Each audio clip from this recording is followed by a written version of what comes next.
And he's our pal, I think, was the general view. There was a sense that he can be disruptive, but he would not be as disruptive to India as perhaps he would be to other countries. Now, in fact, that has not happened. But these are still early days. We have to still navigate the 3 years of Mr. Trump in office.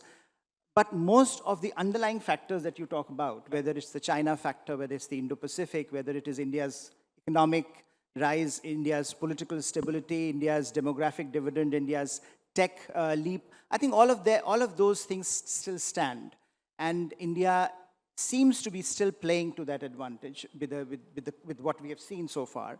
And I think what perhaps this crisis has done is to also awaken us to the need for those much needed reforms.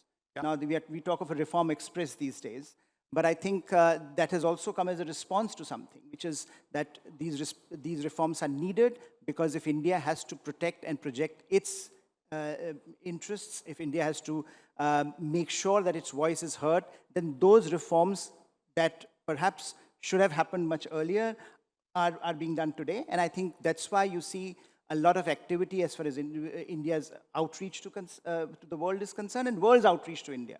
So I think Mr. Trump is a factor. He will remain a factor. He's as much of a factor as far as Indian policy is concerned as it is for others. The good thing I think there is that we are not a treaty alliance partner to the US, so there is a difference. We still can hedge our bets, but I do think that this is a moment where India needs to reflect, and what he has done is he has shaken up some of these lazy assumptions that we had about how things would continue to be what they were in the past, and that perhaps has been the wake-up call, wake-up moment, and that should serve us well and should give us advantage if we continue to use this moment to our advantage.